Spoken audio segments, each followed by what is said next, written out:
Ongi etorri guztioi, 78ko San Ferminetako gertakariak argitzeko egitasmoa onartu dute Espainiar Kongresuan.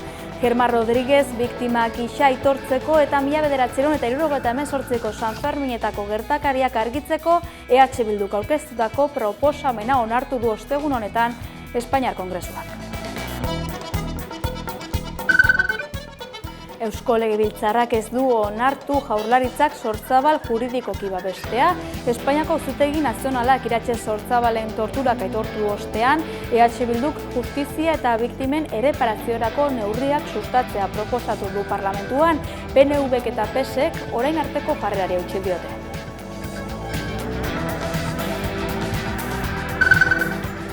Osasun itunari dagokionez, Alberto Martínezek ostiral honetan itxi dadila nahi baldin badu ere badirudi ez dela horrela izango.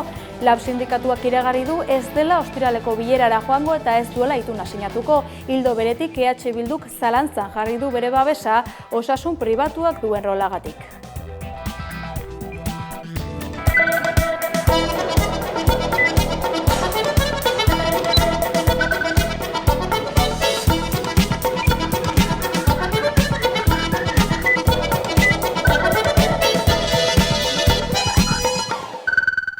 Espazio publikoa hartzeko kontakizuna, autodefentsa eta konspiraziorako gaitasuna berreskuratzeko tresna izango da 3. batera jotzea.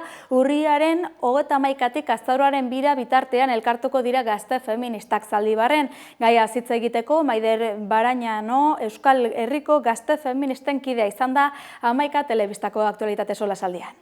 Kaixo, ongi etorri guztioi, 11 telebistako aktualitate solasaldira. Gaurkoan feminismoa izango dugu ardatz Euskal Herriko gazte feministen batera jotzea. Hain zuzen ere, gaia hitz egiteko gurekin dugu Maider Baraño Euskal Herriko gazte feministen kidea. Ongi etorri.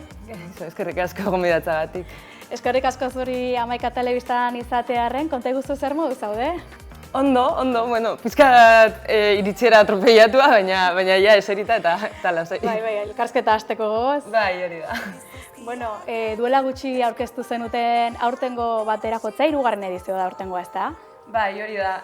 Lehenengoa Elizondon egin genuen, egia da aurretik bai egin genituela beste elkargune batzuk agian batera jotze izena ez zeukatenak, baina bueno, erantzuten ziotenak ere bai mugimenduak bere momentuan zeuzkan erronkei, eta bai, Elizondokoaren ostan Usurbilera joan ginen, eta aurten Zaldibarren egingo dugu. Zaldibarren egingo duzue aurtengoa, ze datetan izango da? Urriaren 31-tik azaroaren 2 bitarte asteburu horretan, Halloweenen asteburuan. Bueno.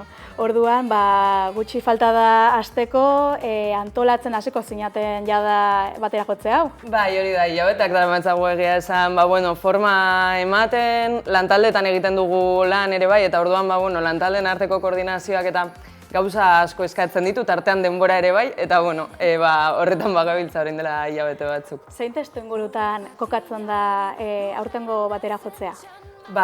Behitu, testu inguruari dagokionez, guk batera jotzea imaginatzen dugu beti, gazte feministon sareari, sarearen momentuari erantzungo dion ekimen bezala.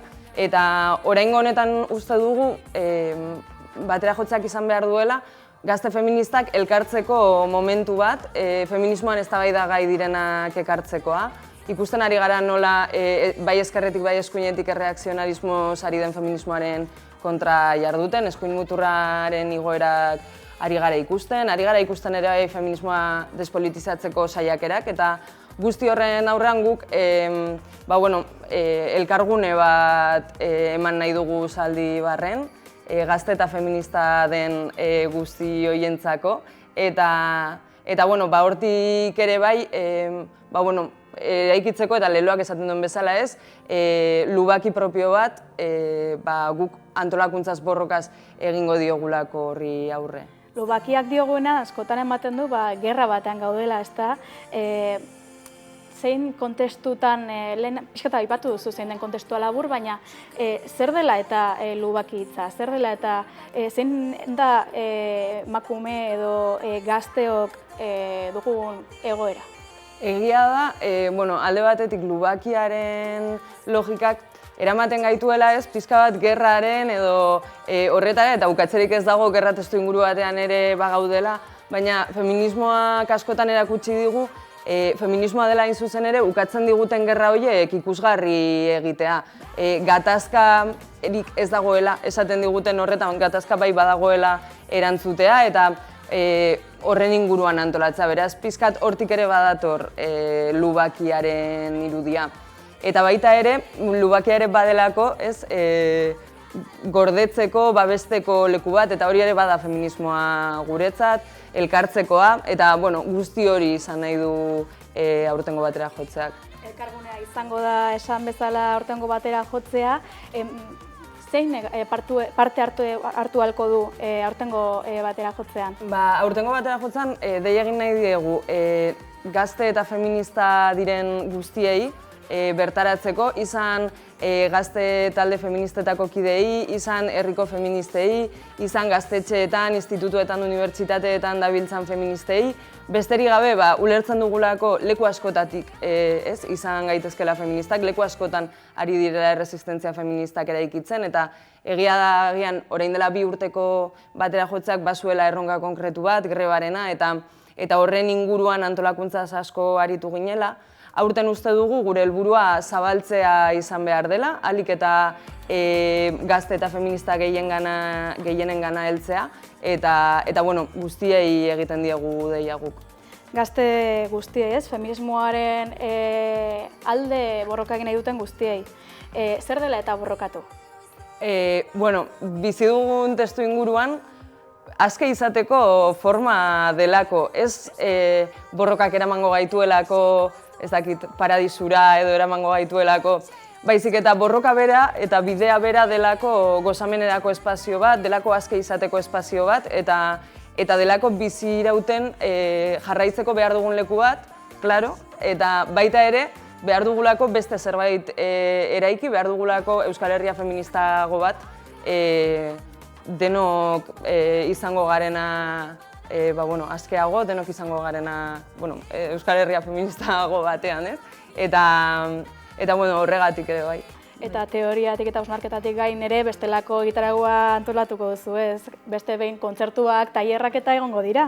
Bai, hori da, guretzako feminismoa ere bada gozamenerako espazio bat, bada borrokarakoa, hausnarketarakoa, baina elkarrekin egoteak eta elkarrentzako espazio informalak sortzeak ere badauka bere garrantzia, aliantzak egiteko momentua ere badelako, elkarrezagutzekoa, eta zentzu horretan ere kontzertuak antolatu ditugu, tailerrak, ikuskizunak eta halakoak. Ongi pasatzeko topagunea izango da seguru, beste behin ere.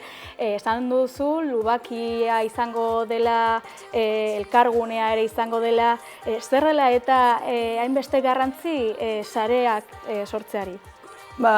Bizi dugun momentu honetan, uste dugu garrantzitsua dela horrelako mezuak helaraztea. Alde batetik, saretzak aliantzak egiten gaituelako mugimendu bat, eta beste alde batetik politizatu behar ditugulako horretarako ditugun espazio guztiak. Zentzu horretan, gazte eta feminista hori dago zabaldua batera jotzea, baina espazio ez misto bat da, esan nahi da, gizonik gabeko espazio bat, eta horiek politizatzea, emakume boiera eta transon espazioak espazio propio bezala ulertzea, eta horiek ulertzea ere bai, borrokarako leku bezala garrantzitsua dela uste dugu.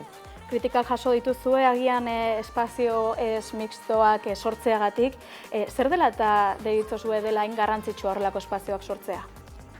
Uste dugu, erantzuten diola alde batetik antolakuntza behar bati, ez dugu uste bukatu behar direnik espazio mistoak, baina espazio mistoetan jarduteko emakumeok boierek eta transok behar dugu espazio propio bat, eta horiek dira espazio ez mistoak, elkarrekin antolatzekoak, eta politikoki posizio batzuk hartzekoak ere bai, ondoren espazio mistoetan jarduteko hori delako gure bizitza, eta bizitza errealean espazio mistoetan gaudelako denbora guztia, baina estrategia propioak ere behar ditugu horietan jarduteko, eta horregatik espazio ez mistoen.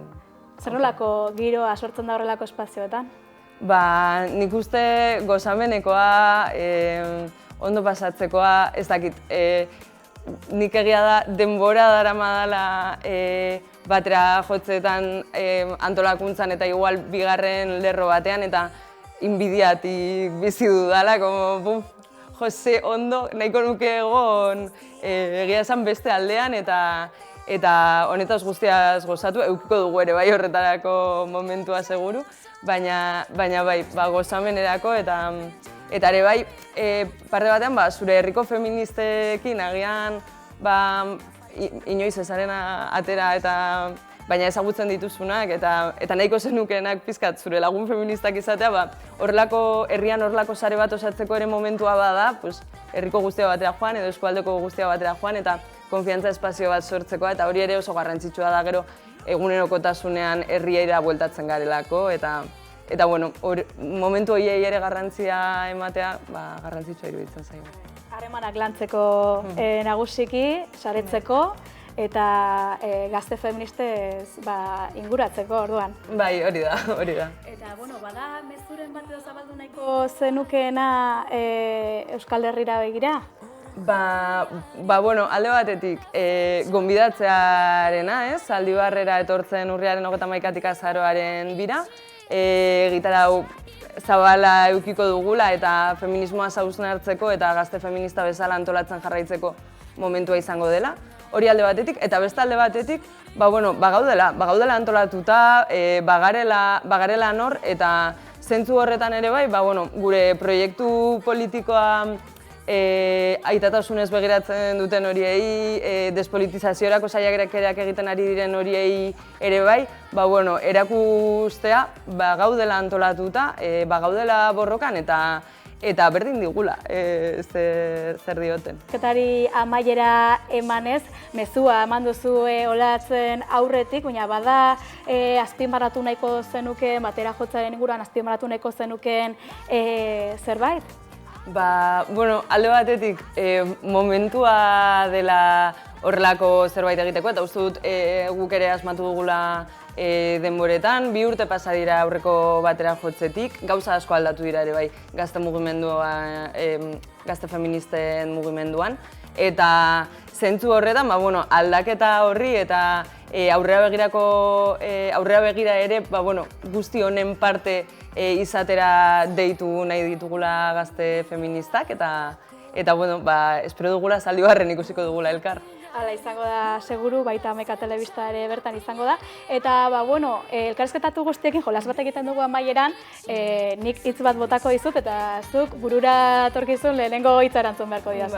Bai, prest, espazio publikoa, boterea, feminismoa, borroka, eta azkenik batera jotzea, lugakia. Orain bai, amaiera emango diogu elkarrizketari, Maider, mila esker Ameka Telebistan izatearren. Eskerrik asko. Albistei dagokionez, Iruñean izandako azken etxegabetzeetan eskubide urraketak salatu dituzte hainbat eragilek. Iruñeko hainbat kolektibo sozialek salatu dute oinarrizko eskubiden urraketa larriak gertatzen ari direla Iruñeko azken asteetako etxegabetzeetan, bereziki Aldezarrean eta Antsoainen. Asteazken honetan Iruñeko udalaren aurrean egindako agerraldian, etxebizitza sindikatuak, arrazakeriaren aurkako elkarteak eta migratuei laguntzen dieten kolektiboek salatu dute auzitegiek, poliziek eta gizarte zerbitzuek jokaera irregularrak izan dituztela. Prozedura zibilaren legearen 428.6 artikuluan ezartzen denez, nahitaezkoa da etxegabetze guztietan kanporatze eguna eta ordua zehatz adieraztea.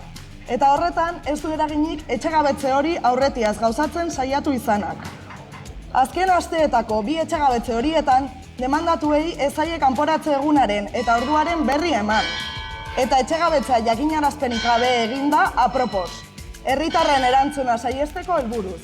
Kolektiboek salatu dute praktika horien helburua dela herritarren erantzun antolatua saiestea eta borroka soziala kriminalizatzea.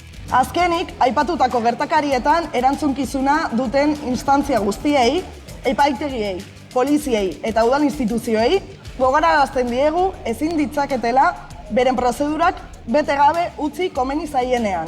Eta exigitzen dugu betearaz ditzatela, era horretarako prozedurek kaltetutako pertsonen berme guztiak. Honen aurrean, sinatzaileek eskatu dute prozedura legalak betetzea eta antolatzeko zein instituzioetan lagundua izateko eskubideak bermatzea.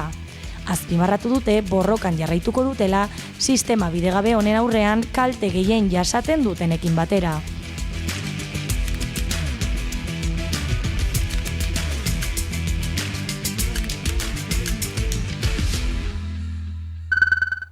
Euskararen erabilerari loturik azkenaldian Eusko Legebiltzarrean enplegu publikoaren legea aldatzeko zenbait proposamen aurkeztu dira, zehazki EH Bilduk eta EAJak bakoitzak bere aurkeztu du.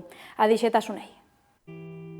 Azken asteetan Euskal Autonomia Erkidegoko enplegu publikoaren legea aldatzeko proposamenak jaso ditu Eusko Legebiltzarrak. Proposamenak Euskal Administrazio Publikoan euskararen erabileraren ingurukoak dira. Batetik EH Bilduk euskara enplegu publikorako sarbidean ezinbesteko baldintza izatea eskatu du. Horrek alderdiak azaldu duenez, administrazioak egiten dituen deialdietan euskarak duen pisua handitzea eta hizkuntza eskakizunen aurkako oldarraldi judizialari aurre egitea suposatuko du. Ezartzen duena da, lehenik eta behin olako horma bat ezartzen dio, batez ere euskararen kontra bizitzen ari geran oldarraldi hori ez, oso agerikoa dena eta oso bortitza izaten ari dena. Bestetik, EAJak orain kontraproposamen bat egin du. Euskara eskakizunak eskatzeko derrigortasun indizea kentzea lantzen du proposamenak. Eta beraz, erakunde bakoitzaren esku geratuko litzateke lan eskaintza publikoetan eskakizunak jartzea. Eurek bakarrik aurkeztu dute proposamena ez baitute lortu PSE-rekin ados jartzea. Guk uste dugu, hemendik aurrera ona izango litzatekeela, erakunde bakoitzak edukitzea bere autonomia, bere hizkuntza eskakizunen derrigortasun data ezartzen duten plazak ezartzeko. Erakunde publiko bakoitzak, udalak, foru aldundiak, baita ere gobernuak, edukiko dute autonomia euren indize propioak sortzeko. Eta beraz, bere plangintza propioa egiteko. Sindikatuek ere euren iritziak eman dituzte jaso diren proposamen hauen inguruan. ELA sindikatuko idazkari nagusiak Mitxel Lakuntzak 11 telebistan izandako elkarrizketan adierazi du bi hizkuntza ofizial egonda, biak maila berean egon behar direla. Beraz, EH Bilduren proposamena egokia iruditu zaiela argi utzi du Lakuntzak. Guri oso egokia iruditu zaigu EH Bilduk planteatu duen lege proposamena. Horrekin bat egiten dugulako eta hori ere ELAk aurretik askatua zuelako. Hemen bi hizkuntz ofizial baldin badaude, bi hizkuntz horiek parekatu behar dira. Eta hori gaur egun ez da egiten. LAB sindikatuak ere EH Bilduren proposamenaren alde egiten du. Horrek azaldu dutenez, orain arte administrazio publikoan dagoen perspektiba irauliko du eta administrazioa osoki euskalduna izango da. Eta beraz, euskara eskakizunak lanpostu guztietarako beharrezkoak izango dira. Hala adierazi du Urko Aierbek LAB sindikatuko euskara idazkariak. Derrigortasun indizea ezabatzeak, EAJak proposatu duen bezala, atzerantz egiteko arriskuari irekiko lizkioke ateak. Instituzio bakoitzaren hizkuntza eskakizunak zehaztea, lehiarako zelai bihurtuko luke, azken hitza epaileek izaten jarraituko luketelarik. Gauzak horrela, LAB eta ELA sindikatuek EH Bilduk landutako proposamenaren alde egingo dute. Hala, bi sindikatuak bat datoz esatean EAJak aurkeztutako proposamenak gaztelaniaren nagusitasuna ekarriko duela.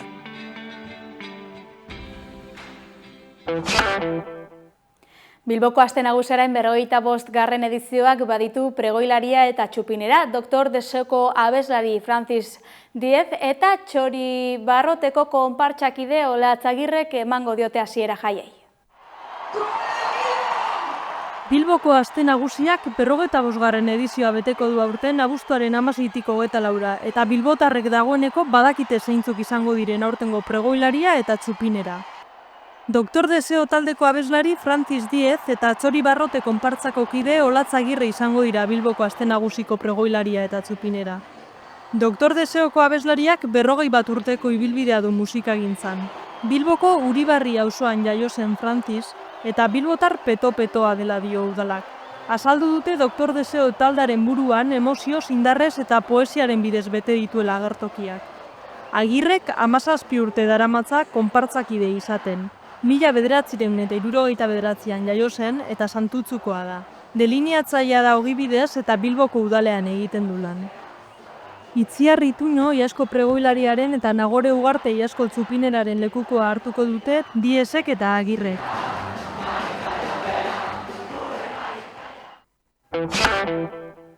Torturaren biktimen babeserako nazioarteko eguna da gaurkoa, bada torturari buruzko indize globalak eman ditu torturaren aurkako mundu erakundeak eta Espainiako estatuan arrisku maila ertaina kalifikatu du.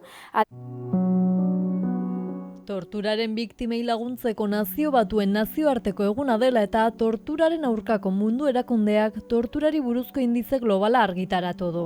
26 herrialdetako egoera aztertu dute tartean Espainiar estatukoa. Bahrainek, Bielorrusiak, El Salvadorrek, Etiopiak, Libiak eta Errusiak dituzte arrisku maila handienak. Espainiako estatuari dagokionez arrisku maila ertainarekin kalifikatu dute 2023ko eta 2024ko datuetan oinarrituta. Adierazten denez Espainian tratu txarrak ez dira sistematikoak, baina noizean behin baino gehiago gertatzen dira. Bereziki etorkin irregularrak edo talde ideologiko espezifikoetako aktivistak atxilotzen direnean. Hala nola anarkistak, independentistak edo ekologistak. Txostenak polizia abusuak nabarmendu ditu, jipoiak, tentsio jarrerak, mehatxuak eta sexu humilazioak. Bereziki kezkagarritza jo dira iraupen laburreko atxilotze zentroetako eta mugetako segurtasun indarren praktikak, legez kanpoko itzulketak barne gogoratuz 2022ko Melillako sarraskian gutxienez 37 hil zirela eta ikerketa independente bakar bat ere ez zela egin. Torturaren aurkako mundu erakundaren arabera arazo horien jatorria egitura eta erakunde akatsak dira, eta auzitegiek behar baino lehenago ezetxioi dituzte tortura salaketak, eta barne kontroleko mekanismoek gardentasun eta inpartzialtasun falta dute. Testuinguru horretan gogora ekarri dute giza eskubideen Europako auzitegiak Espainia jo duela azken 5 urteetan torturaren debekuaren urraketen edo zigor edo tratu anker edo apelasgarrien urraketen erantzule, zehazki prozesu urraketengatik, hau da salaketak ez ikertzegatik. Hain justu Espainiaren puntuazioa mugatua da egungo gardentasun mailari eta informazioa eskuratzeari buruzko ebaluazioan oinarrituta.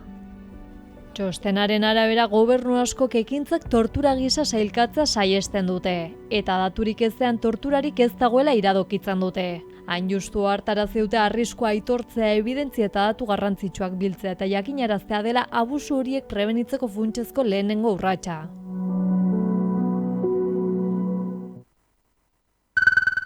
Euskal Herriko hainbat erakunde sozial eta sindikalek deituta NATOren eta gastu militarraren igoeraren aurka mobilizatu dira Hego Euskal Herriko hiriburuetan.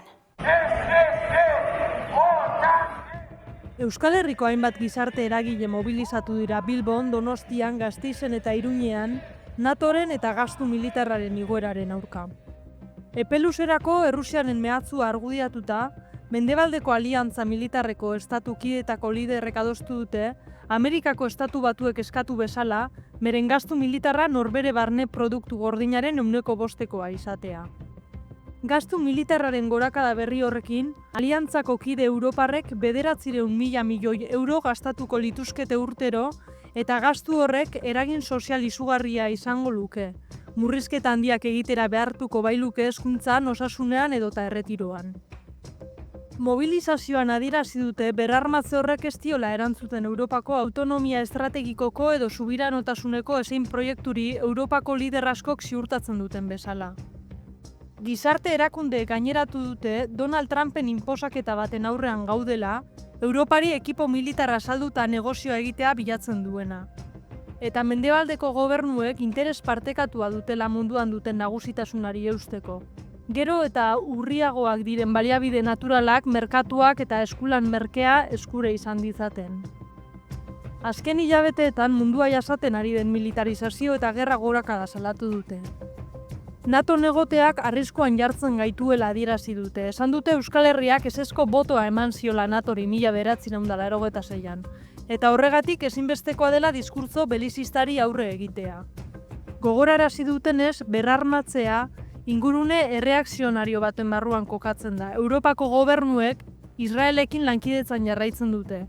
Halaber, gaitzetsi egin dute Euskal Patronalaren sektoreen jarrera.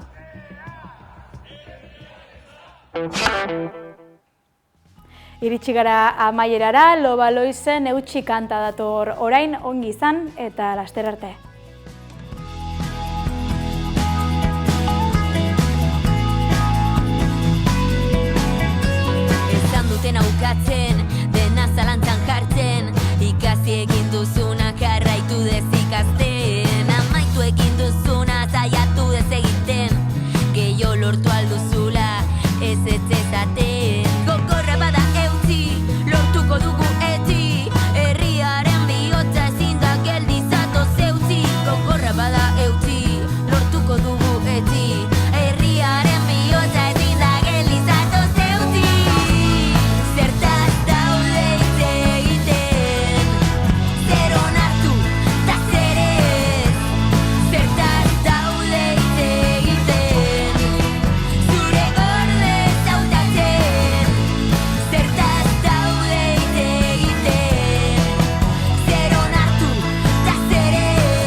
Gaur egun zare soziala, ez dutzen duen zarea, banatzen duen ezia, jendeak ez du gurtzen, pantailan dauz begiak, irainak merke daude garez dutzen iritziak, helburua bidea, eta bidea